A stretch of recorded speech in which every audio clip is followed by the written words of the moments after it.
আপনারা দেখছেন RK news Bangla. Dhaka বিশ্ববিদ্যালয়ের শহীদ বুদ্ধিজীবী doctor Mohammad Murtuza medical centre, যেখানে যে কোনো রোগের একমাত্র ব্যবস্থাপত্র 3 বেলা প্যারাসিটামল। এটি অবশ্য শিক্ষার্থীরা ব্যঙ্গ করে বলে থাকেন।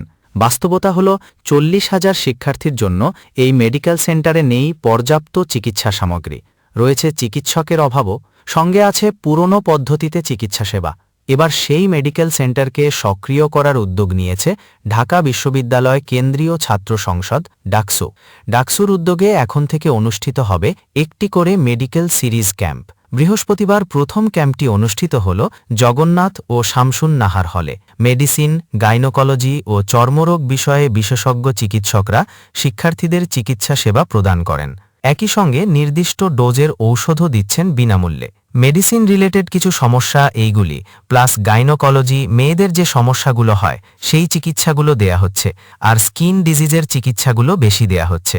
ডাকসু নির্বাচন হওয়ার পরে যে মেডিকেল ক্যাম্প বসানো হলো, প্রথমে জগন্নাথ হল এবং শামসুন নাহার হলে, তো এটা অবশ্যই আমাদের জন্য একটা বড় পাওয়া। এটা অনেক ভালো একটা উদ্যোগ মনে করি যে ক্যাম্পাসে যারা আছে তারা উপকৃত হবে, সমস্যাগুলো শুনছেন এবং ঔষধ দিচ্ছেন সেই অনুসারে। এবং এই সুযোগটা আমার ভালো লেগেছে, ফ্রিতে একটা মেডিকেল সেবা পাচ্ছে, সেটা তো অবশ্যই একটা প্রশংসনীয় উদ্যোগ। ডাকসুর স্বাস্থ্য ও পরিবেশ সম্পাদক বলছেন, প্রাথমিক অবস্থায় কমন রোগগুলোর চিকিৎসা সেবা দেয়া হলেও পরবর্তীতে বাড়ানো হবে এর পরিধি। শুরুর দিন ছাত্রীর চেয়ে ছাত্রদের সাড়া বেশি পাচ্ছেন বলেও জানান তিনি।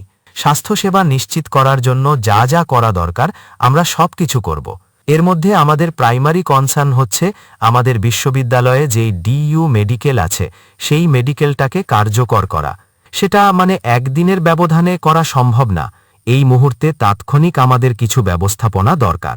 তো সেই জায়গা থেকে আমাদের শিক্ষার্থীদের এই প্রয়োজনীয়তার কথা চিন্তা করে আমরা মেডিকেল ক্যাম্প, হেলথ ক্যাম্প আয়োজন করেছি। পরবর্তীতে বিশ্ববিদ্যালয়ের অন্যান্য হল এবং বিভিন্ন জোনে এই স্বাস্থ্যসেবা অব্যাহত রাখার পরিকল্পনাও রয়েছে ডাকসুর।